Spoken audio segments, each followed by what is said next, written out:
નમસ્કાર વિદ્યાર્થી મિત્રો, આપ સૌનું મારી યુટ્યુબ ચેનલમાં સ્વાગત કરું છું. વિદ્યાર્થી મિત્રો, આજે આપણે આજના લેક્ચરમાં સ્ટાન્ડર્ડ 12 યુનિટ 2 આપણે જોવાના છીએ. તો આજના લેક્ચરમાં યુનિટ 2ની અંદર રીડ 1 અનફોર્ગેટેબલ વોલ્ટ ડિઝની યુનિટ વિશે આજે આપણે અભ્યાસ કરીશું. એના પહેલાં આપણે અહીંયા પ્રી ટાસ્ક આપ્યું છે કે બી ધ બેસ્ટ, તેના વિશે જોઈ લઈએ. જોકે આ પરીક્ષામાં પૂછાવાનું નથી, પરંતુ અહીંયા બહુ જ સારી વસ્તુ આપી છે એટલા માટે આપણે જોઈ લઈએ. આ જે બી ધ બેસ્ટ છે એ આપણે 9મા ધોરણમાં પણ આવતું. આ પોયમ હતી એ 9માની અંદર પણ આપણે આવતી હતી. અહીંયા આપણને ફક્ત એક કહેવાય ને હિંમત આપવા માટે અહીંયા આપવામાં આપી છે, તમારી પ્રેરણા પૂરી પાડવા માટે આપી છે. તો જોઈ લઈએ, શોર્ટમાં જોઈ લઈએ, પરીક્ષામાં જોકે પૂછાવાની નથી. કે if you can't be a pine on top of the hill. Pine એટલે ઊંચું વૃક્ષ હોય છે, તમે જાણતા હશો, ભણીને આવ્યા છો તમે આગળ. એટલે કે જો તમે ટેકરી ઉપરનું પાઇન વૃક્ષ ન બની શકો તો બી અ સ્ક્રબ ઇન અ વેલી, તો વેલી ખીણમાં એક નાનું ઝાડવું બનવું, બટ બી પરંતુ બનવું. The best little scrub by the side of the rill be a bush if you can't be a tree. Best little scrub એક નાનું છોડવું, be a side of the rill ઝરણાની બાજુમાં, be a bush if you can't be a tree. જો તમે મોટું વૃક્ષ ન બની શકો તો કંઈ નહીં, પણ નાનું ઝાડવું તો બનવું જ. If you can't be a bush be a bit of the grass. જો તમે નાનું ઝાડવું ન બની શકો તો એક નાનું ઘાસ બની શકો છો. And sum highway happier make, અને ઘણા હાઈવેની આજુબાજુ જે મસ્ત ઘાસ ઉગેલા હોય છે તો તમે હાઈવેને બહુ જ ખુશનુમા બનાવી શકો છો. If you can't be a muskie then be a bass. Muskie એક માછલી છે કે તમે એક મોટી માછલી ન બની શકો તો એક નાની માછલી બનો. But the liveliest bass in the lake, પરંતુ એકદમ જીવંત માછલી, હા, તળાવની અંદરની સૌથી જીવંત માછલી બનો. We can't all be captain, આપણે બધા જ કેપ્ટન બની ન શકીએ. We have got to be a crew, આપણે ક્રૂ પણ બનવું પડે છે. મતલબ કે બધા કેપ્ટન ન હોય, કેપ્ટનની સાથે જે ખલાસી હોય આપણે ખલાસી પણ બનવું પડે છે. There is something for all of us here, આપણા માટે કંઈકનું કંઈક કરવા માટે કંઈક કામ છે જ. There is a big work to do, there is a lesser to do, ત્યાં મોટું કામ પણ છે અને નાનું કામ પણ છે. And the task we must do it the near, એ કાર્ય આપણે જાતે જ કરવાનું છે. If you can't be a highway then just be a trail, જો તમે હાઈવે ન બની શકો તો એક નાનું પગદંડી બનો. If you can't be the sun be a star, જો તમે સૂર્ય ન બની શકો તો તારા બનો. It isn't by the size that you win or you fail, તમારા કદ આ ઉપર આધારિત નથી કે તમે જીતશો કે તમે હારશો. Be the best of whatever you are, તમે જે પણ હો, કંઈ પણ હોય, પરંતુ કેવા બનો? બેસ્ટ બનો. મતલબ કે તમે જે પણ કન્ડિશનમાંથી આવો છો, જે પણ જગ્યાએ છો, એ જગ્યામાં તમારે બેસ્ટ બનવાનું છે, એવું અહીંયા કહેવામાં આવ્યું છે. પરીક્ષામાં પૂછવાનું નથી, પરંતુ આ ફક્ત આપણને એક કહેવાય ને, બી ધ બેસ્ટ બનો. તમે કોઈ પણ હાલતમાં હોય, કોઈ પણ જગ્યાએ હોય, તમારે બેસ્ટ બનવાનું છે. તો વિદ્યાર્થી મિત્રો, હવે આપણે જોઈએ પાઠ અનફોર્ગેટેબલ વોલ્ટ ડિઝની. તમે નામ સાંભળ્યું હશે, વોલ્ટ ડિઝની, મતલબ કે ડિઝનીલેન્ડ. એના ઉપર આ પાઠ આપવામાં આવ્યો છે. આ પાઠ જે લેખક છે રોય ડિઝની, જે વોલ્ટ ડિઝનીનો ભાઈ છે, એના પોતાનો ભાઈ છે, એ એના ભાઈએ અહીંયા આ પાઠ લખ્યો છે. મતલબ કે આ જે વોલ્ટ ડિઝની છે, વોલ્ટ છે, એને ડિઝનીલેન્ડ બનાવ્યું છે. તમે જાણો છો ઘણા મૂવીની અંદર પણ બતાવવામાં આવે છે ડિઝનીલેન્ડ, કાર્ટૂન ટાઈપનું હોય છે, બરાબર. તો આ પાઠ શરૂ કરતાં પહેલાં આપણે આ પાઠના જે મિનિંગ્સ છે એ એકવાર જોઈ લઈએ. અને તમારે આ પાઠ જોતા પહેલાં તમારે મિનિંગ્સ બધા જ જોવાના છે, તૈયાર પણ કરવાના છે સ્પેલિંગ સાથે, જેથી તમને પાઠની અંદર વધારે ખબર પડશે. તો સૌથી પહેલાં આપણે આ પાઠના શબ્દાર્થ જોઈ લઈએ. વિદ્યાર્થી મિત્રો, આ અનફોર્ગેટેબલ વોલ્ટ ડિઝની પાઠના મિનિંગ્સ ગ્લોસરી શબ્દાર્થ છે, જે તમારી નોટબુકમાં લખી દો અને તૈયાર પણ કરી દો. ઓકે, આટલા બધા શબ્દાર્થ છે, તમારે તૈયાર કરવાના છે અને લખવાના પણ છે, જેથી તમને વધારે ખબર પડે. તો વિડીયો પોઝ કરી અને તમે આ શબ્દાર્થ લખી શકો છો. ઓકે, તો હવે આપણે યુનિટ જોઈ લઈએ. હવે આપણે યુનિટ જોઈએ તો કે અનફોર્ગેટેબલ વોલ્ટ ડિઝની. અનફોર્ગેટેબલ એટલે કે ભૂલી ન શકાય તેવું. વોલ્ટ ડિઝની, જે વોલ્ટ છે એની ડિઝનીલેન્ડ છે એની વાત કરી છે કે ક્યારે પણ ભૂલી ન શકાય એવી કોઈ જગ્યા હોય તો કે વોલ્ટની ડિઝનીલેન્ડ છે. તો પાઠ શરૂ કરીએ, મજા આવશે પાઠની અંદર. હજી પાઠ કોણ લખી રહ્યું છે? રોય ડિઝની લખી રહ્યો છે. કોણ છે રોય ડિઝની? એ વોલ્ટ ડિઝનીનો ભાઈ છે. તો ચલો ચાલુ કરીએ આપણે.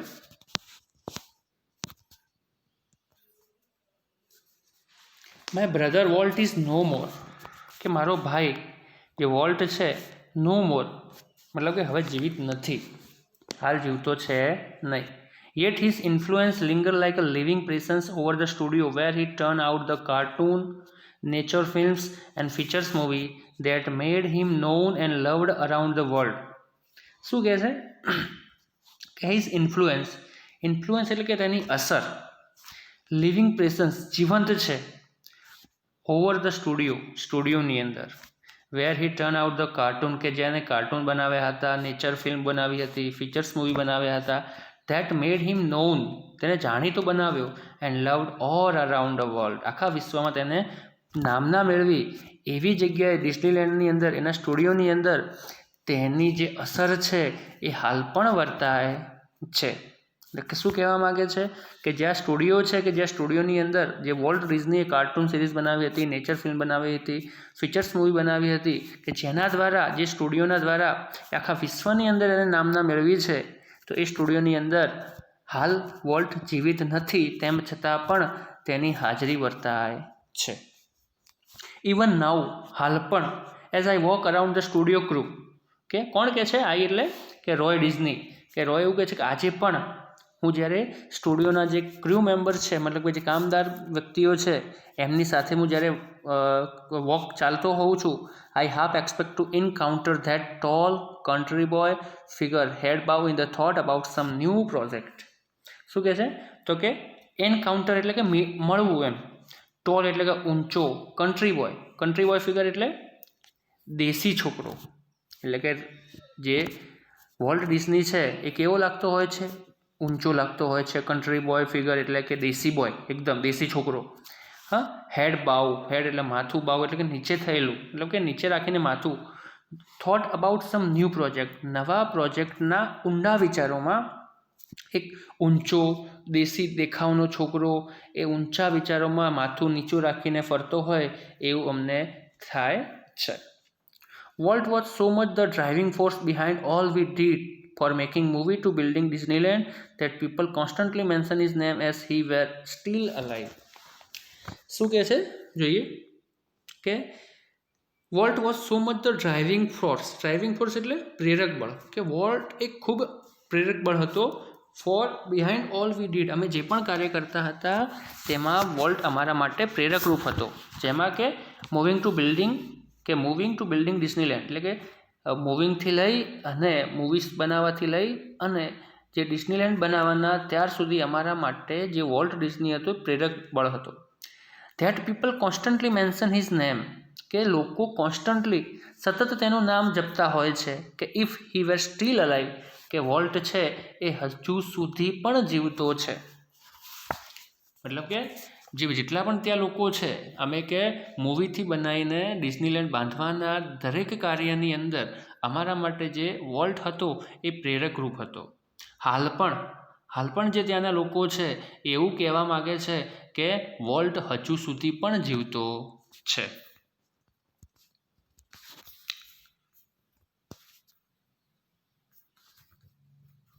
આગળ જોઈએ.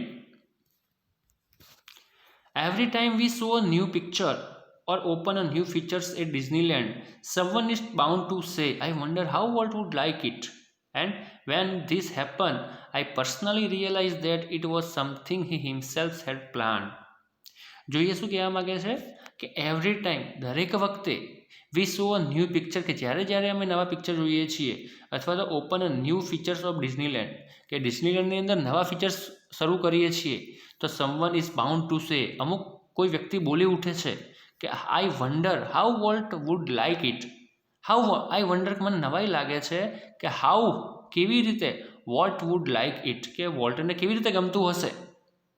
એ કોઈ વ્યક્તિ બોલી ઉઠે છે. એન્ડ વેન ધીસ હેપન, જ્યારે આ બને છે, આઈ પર્સનલી રિયલાઇઝ, મને પર્સનલી રિયલાઇઝ થાય છે દેટ ઇટ વોઝ સમથિંગ, આ કંઈક એવી વસ્તુ છે, હી હિમસેલ્ફ, કે તેની પોતાની જાતે હેડ પ્લાન, કે આ એને પહેલાંથી જ પ્લાન કરેલું હતું, કે કંઈ પણ વસ્તુ અમે નવી શરૂ કરીએ ત્યારે કોઈ વ્યક્તિ બોલી ઉઠે છે કે આ વોલ્ટને કેવી રીતે ગમ્યું હશે, તો જ્યારે અમને એવું તરત જ થઈ જાય છે કે હા આ કંઈક એવી વસ્તુ છે કે જ્યાં વોલ્ટે ઓલરેડી પહેલાંથી જ પ્લાન કરેલી હતી.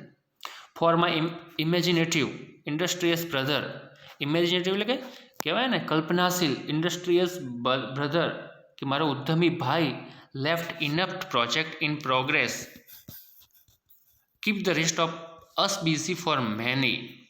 શું કહેવા માગે છે કે મારો કે ઉદ્યમી ભાઈ, કલ્પનાશીલ મારો જે ભાઈ છે એ અમારા માટે rest of us busy for many years, ઘણા વર્ષો સુધી અમને બિઝી રાખવા જેટલું પર્યાપ્ત વસ્તુ અમને પાછળ છોડી ગયો છે. મતલબ કે એટલું બધું કાર્ય અમારા માટે છોડી ગયો છે કે અમે વર્ષો સુધી બિઝી રહેશો એટલું અમારા માટે પાછળ છોડી ગયો છે.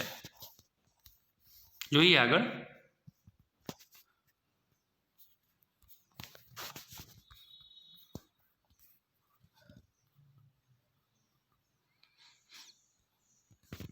Volt was a complex man. Walt કેવો માણસ હતો? કોમ્પ્લેક્સ મેન, જટિલ માણસ હતો. પરીક્ષામાં પૂછાય કે વોલ્ટ કેવો માણસ હતો, તો આપણે જવાબ લખી શકીએ કે Walt was a complex man, કે કોમ્પ્લેક્સ એટલે જટિલ માણસ હતો. To the writers, producer and animators who worked with him, he was a genius who had an extraordinary ability to add an extra stroke of imagination to any story of idea. શું કહે છે? To the writer, producer and animator, કે કોઈ writer હોય, producer હોય કે animated હોય. હુ work હિમ, કે જેને વોલ્ટ સાથે કામ કર્યું છે, હી વોઝ અ જીનિયસ, તો એ બધા એવું જ કહે છે કે જે વોલ્ટ છે ખૂબ જ જીનિયસ હતો. Who had an extraordinary ability, કે તેનામાં અસાધારણ ક્ષમતા હતી. To add an extra stroke of imagination to any story or idea, કોઈ પણ વાર્તા કે કોઈ પણ વિચારની અંદર વધારે પડતી કલ્પના શક્તિ વાપરે એવો એકમાત્ર આ વોલ્ટ જ હતો, કે એની અંદર કોઈ અસાધારણ શક્તિ હતી કે જેની અંદર કોઈ પણ આઈડિયા હોય કે સ્ટોરી હોય જેમાં કંઈક નવું ઉમેરતો હતો તેના કલ્પના શક્તિ અનુસાર. To the millions of people who watch this TV show, કે મિલિયન્સ ઓફ પીપલ, લાખો માણસો કે જે આ ટીવી શો જોઈ છે, હી વોઝ અ વામ, એમના માટે હે ઉષ્માભર્યું, કાઇન્ડલી પર્સનાલિટી, એકદમ દયાળુ આની પર્સનાલિટી હતી. Bringing fun and pleasure into their homes, કે જેના દ્વારા ફન એન્ડ પ્લેઝર, ખુશી અને આનંદ કે તેમના ઘરોમાં લઈ ગયો છે એવો એક માત્ર વોલ્ટ છે. શું કહેવા માગે છે કે વોલ્ટ દ્વારા લાખો લોકો જે ટીવી શો જોવે છે, જેને એના ઘરની અંદર હેત, ઉષ્માભરી, દયાળુ અને આનંદ જે તેના ઘરમાં ફેલાવ્યા છે. To the bankers who finance ours, જે બેન્કર્સ હતા, જે બેંક હતી, હુ ફાઇનાન્સ અર્સ, અમને લોન પૂરી પાડી હતી. I am sure he seems like a wild man, કે ઉદ્યમી માણસ લાગતો હતો એમને. Help and for bankruptcy, bankruptcy એટલે કે દિવાળીઓ, કે દિવાળીઓ પૂરું પાડી શકે એવો માણસ એમને લાગતો હતો. ટુ મી, મારા માટે, he was my amazing kid brother, કે મારા માટે એક અદ્ભુત ભાઈ હતો. Full of impractical dreams that he made come true, full of impractical એટલે કે બિન વ્યવહારુ સપનાઓ કે હી મેડ કમ ટ્રુ, કે જેને તેને પૂરા પણ કર્યા છે. એટલે કે મારો જે ભાઈ છે એ બહુ જ ઉદ્યમી હતો, બહુ જ અદ્ભુત હતો. મારા માટે મારો ભાઈ બહુ જ અદ્ભુત હતો, તેને બિન વ્યવહારુ જે સપનાઓ છે જેને સાકાર પણ કર્યા છે.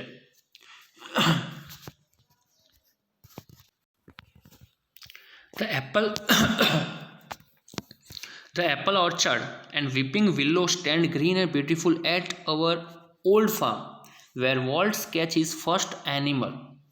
પ્રશ્ન અહીંયાથી થાય, પરીક્ષામાં પૂછી શકે છે કે વોલ્ટ સ્કેચ્ડ હિઝ ફર્સ્ટ એનિમલ, કે વોલ્ટે તેનો પહેલો સ્કેચ એ કોઈક પ્રાણીનો બનાવ્યો હતો. કઈ જગ્યાએ? એટ અવર ઓલ્ડ ફાર્મ, કે અમારા જૂના ફાર્મ ઉપર. એમનું જૂનું ફાર્મ કેવું છે? તો એપલ ઓર્ચર્ડ એટલે કે સફરજનની વાડી છે. And weeping willow stand green and beautiful, એકદમ લીલુંછમ સફરજનની વાડી અને હર્યાભરા ઝાડવા ધરાવતું જે એમનું જૂનું ફાર્મ હતું, કે ત્યાં જે વોલ્ટે એનો પહેલો પ્રાણીનો સ્કેચ દોર્યો હતો. I recall how Walt and I would snuggle together in bed. I recall મને યાદ છે. હાઉ એટલે કેવી રીતે, વોલ્ટ એન્ડ આઈ, વોલ્ટ અને હું, વુડ સ્નુગલ એટલે લપાઈને સૂવું, ટુગેધર સાથે ઇન અ બેડ એ એક બેડની અંદર, કે મને યાદ છે કે હું અને જે વોલ્ટ હતા એ એક પથારીની અંદર એકબીજાને લપાઈને ઊંઘતા હતા. And here the hunting whistle of the locomotive passing in the night. Here એટલે સાંભળતા હતા, હન્ટિંગ વિસલ ડરાવી દે તેવી સિસોટી, એટલે લોકોમોટિવ એટલે ટ્રેનનું engine, passing in the night કે રાત્રે જ્યારે ટ્રેન જતી હોય છે દૂર, એ ટ્રેનનો અવાજ અને તેમાંથી જે કહેવાય ને સુસવાટાવાળી જે વિસલ સિસોટી વાગતી હોય છે ડરાવની, એ કે અમે સાંભળતા હતા. Our uncle Mike was an engineer, કે અમારા જે અંકલ માઇક હતા એ કોણ હતા? એન્જિનિયર હતા. પરીક્ષામાં પ્રશ્ન પૂછાય કે વોલ્ટના અંકલ કોણ હતા? માઇક હતા. માઇક કોણ હતા? તો કે માઇક એ એન્જિનિયર હતા. ઓકે, તમારે યાદ રાખવાનું છે કે માઇક હતા અને માઇક એન્જિનિયર હતા. And he would blow his whistle, one long and two short, just for us. અને જે એન્જિનિયર હતા એ લોકોમોટિવની અંદર, ટ્રેનની અંદર, કે જે હી વુડ બ્લો હિઝ વિસલ કે તે સિસોટી વગાડતા હતા, એક લોંગ અને બે નાની, એક લાંબી સિસોટી અને બે ટૂંકી સિસોટી, જસ્ટ ફોર અસ અમારા માટે. તેના જે માઇક હતા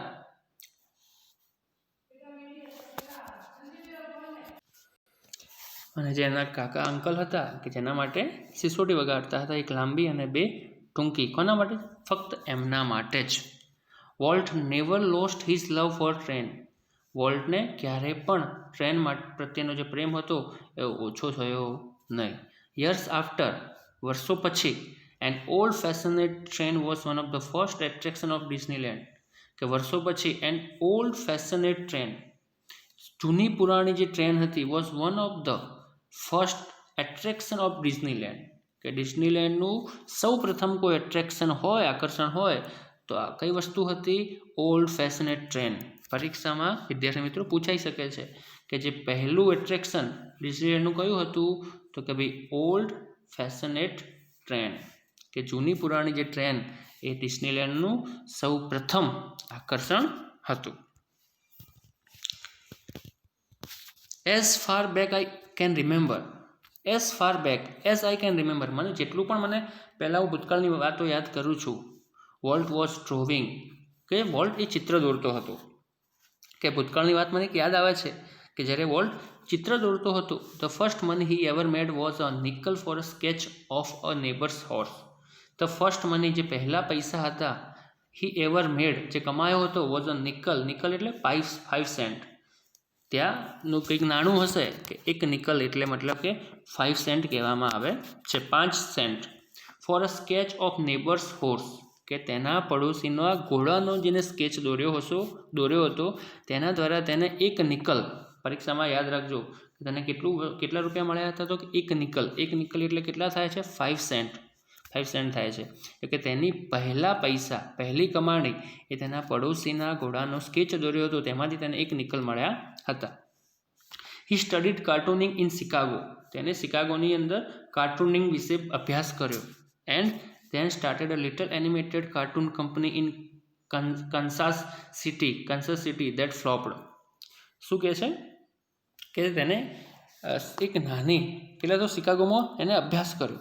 and then started a little animated cartoon company. ત્યારબાદ તેને એક નાની એનિમેટેડ કાર્ટૂન કંપની શરૂ કરી, કે જોકે શું થયું? ફ્લોપ્ડ, જોકે તે ફ્લોપ ગઈ, મતલબ કે તેની અંદર તેને વધારે સફળતા મળી નહીં. કઈ જગ્યાએ કાર્ટૂન સિરીઝ સ્ટાર્ટ કરી? કાન્સાસની અંદર. ઓકે, કેન્સસની અંદર. આ પણ પરીક્ષાની અંદર પ્રશ્ન પૂછાય કે સૌ પ્રથમ તેને તો કઈ જગ્યાએ અભ્યાસ કર્યો? તો તેને અભ્યાસ કર્યો શિકાગોની અંદર. ત્યારબાદ તેને સૌ પ્રથમ એક નાની એનિમેટેડ કાર્ટૂન કંપની ક્યાં બનાવી? તો કેન્સસની અંદર બનાવી, પરંતુ એ કેવી ગઈ? એની ફ્લોપ ગઈ. સૌથી પહેલાં તેને કેટલા રૂપિયા કમાયા છે? એક નિકલ. એક નિકલ એટલે 5 સેન્ટ. શાના માટે એને પૈસા મળ્યા છે?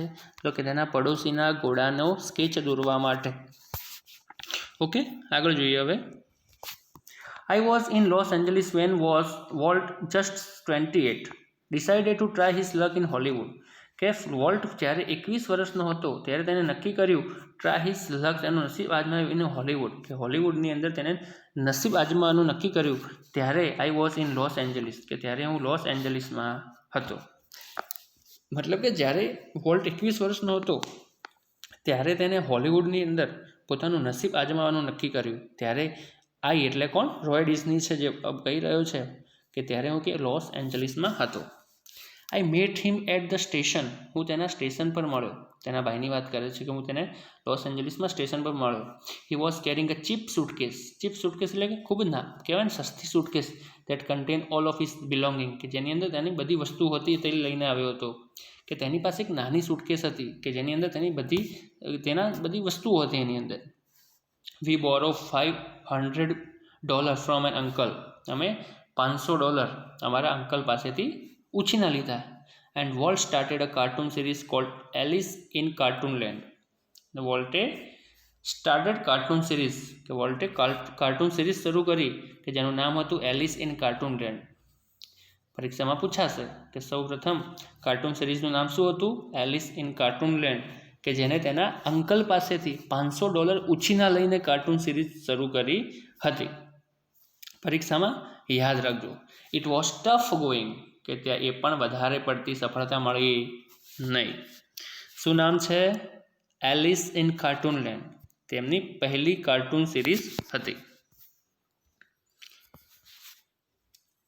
Volt did all the animation, વોલ્ટે આ કાર્ટૂન સિરીઝની અંદર બધું જ એનિમેશન કર્યું. And I crank the old fashioned camera, અને મેં જે જૂના પુરાણા જે કેમેરા હતા તેને ચલાવ્યા હતા. The Alice cartoon didn't make much splash, કે જે એલિસ કાર્ટૂન હતું એ વધારે પડતી didn't make much of splash, વધારે સફળતા થઈ નહીં. So Walt started a new series called Oswald the rabbit, તો જેથી વોલ્ટે એક નવી સિરીઝ શરૂ કરવાનું નક્કી કર્યું કે જેનું નામ હતું ઓસ્વાલ્ડ ધ રેબિટ. એટલે કે આ જે એલિસ કાર્ટૂન લેન્ડ હતી એમાં વધારે સફળતા મળી નહીં, એટલા માટે આ જે વોલ્ટ હતો એને એક નવી ઓસ્વાલ્ડ ધ રેબિટ નામની નવી સિરીઝ શરૂ કરવાનું નક્કી કર્યું.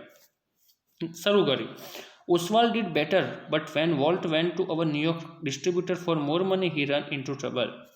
આજે ઓસ્વાલ્ડ ધ રેબિટ હતું એને ઓસ્વાલ્ડ ડીડ બેટર, બહુ સારી સફળતા મળે, પરંતુ when Walt went to our New York distributor, કે જ્યારે વોલ્ટ હતો એ અમારા ન્યૂયોર્ક ડિસ્ટ્રીબ્યુટર પાસે ગયો ફોર મોર મની, વધારે પૈસા લેવા માટે, he run into trouble, તે મુશ્કેલીમાં ફસાયો. ત્યારબાદ what kind of deal did you make kid, I asked, કે મેં પૂછ્યું વોલ્ટને, રોય બોલે છે કે વોટ કાઇન્ડ ઓફ ડીલ, કેવા પ્રકારની સોદો, ડીડ યુ મેક, કેવા પ્રકારનો સોદો કર્યો છે ભાઈ, મેં એને પૂછ્યું. ત્યારે તે જવાબ આપે છે કે વી હેવન્ટ ગોટ અ ડીલ.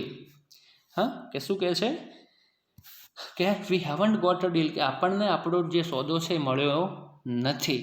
કેમ કે તે ન્યૂયોર્ક ડિસ્ટ્રીબ્યુટર પાસે પૈસા લેવા માટે જાય છે, વધારે પૈસા કમાવા જાય છે, ત્યારે તે મુશ્કેલીમાં ફસાય છે. ત્યારે હું એને પૂછું છું, મતલબ કે રોય એને પૂછે છે કે તે કેવા પ્રકારનો સોદો કરીને આવ્યો છે ન્યૂયોર્ક જઈને.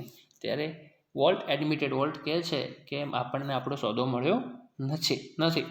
ધ ડિસ્ટ્રીબ્યુટર કોપીરાઇટ્સ ઓસ્વાલ્ડ, કોપીરાઇટ એટલે કે માલિકીના હક, ઓસ્વાલ્ડના માલિકીના હક ડિસ્ટ્રીબ્યુટરે લઈ લીધા. And he is taking over the series himself, અને જે સિરીઝ છે એ પોતાની જાતે ચલાવશે. મતલબ આ જ્યારે પણ ન્યૂયોર્ક જાય છે વધારે પૈસા માટે, ત્યારે શું થાય છે કે જે ન્યૂયોર્ક ડિસ્ટ્રીબ્યુટર હોય છે તેને તેના કોપીરાઇટ્સ, ઓસ્વાલ્ડ રેબિટ્સના કોપીરાઇટ્સ લઈ લે છે અને તેની જાતે કે હું સિરીઝ ચલાવીશ કે તેમાં આ વોલ્ટ અને રોયનો કોઈ પણ પ્રકારનો ભાગ રહેશે નહીં. સ્ટ્રેન્જલી, વિચિત્ર રીતે, Walt did not seems downhearted, કે Walt did not seems downhearted એટલે કે ઉદાસ, નિરાશ, પરંતુ તેમ છતાં પણ જે વોલ્ટ ઉદાસ થયો નહીં. એના પાસેથી તેની જે બહુ સારી એવી કમાણી કરતી હતી ઓસ્વાલ્ડ ધ રેબિટ નામની જે કહેવાય ને સિરીઝ હતી, કાર્ટૂન સિરીઝ, એ પણ પેલો લઈ લે છે, તેમ છતાં પણ તે ઉદાસ થયો નહીં. We are going to start a new series. Enthused એટલે ઉત્સાહપૂર્વક કહેવું કે we are going to start a new series, આપણે એક નવી સિરીઝ ચાલુ કરીશું. ઇટ્સ અબાઉટ અ માઉસ, કોના ઉપર હશે? માઉસ, ઉંદર ઉપર હશે. And this time we will oven the mouse, અને આ સમય આપણું પોતાનું ઉંદર હશે કે મતલબ કે આ જે ઉંદર છે કે આપણે નવી સિરીઝ ચાલુ કરીશું અને કોના ઉપર માઉસ ઉપર અને જે ઉંદર છે એ આપણો કરી લઈશું એટલે આ જે સિરીઝ છે આપણી રીતે ચલાવીશું અને એની અંદર સફળતા પણ મેળવીશું અને તમે જાઓ છો તમને ખબર છે કે મિકી માઉસ એ આજ કેટલું ફેમસ છે જેને કોને શરૂ કરી હતી વોલ્ટ ડિઝનીએ શરૂ કરી હતી તો હવે વિદ્યાર્થી મિત્રો આજના લેક્ચરમાં આપણે આટલા સુધી રાખીએ છીએ નેક્સ્ટ લેક્ચરમાં હવે આગળનું જે પાર્ટમાં શું થાય છે કે વોલ્ટ અને રોય ડિઝની ભેગા થઈને જ્યારે મિકી માઉસ બનાવે છે પછી તેમાં એમને કેટલી સફળતા મળે છે એ બધી વાત નેક્સ્ટ લેક્ચરમાં કરીશું તો આટલા સુધી વિદ્યાર્થી મિત્રો તમારે ટ્રાન્સલેશન તૈયાર કરવાનું છે અને તમારે આ પાઠના શબ્દાર્થ પણ તૈયાર કરવાના છે તો આજના લેક્ચરમાં આટલા સુધી થેન્ક યુ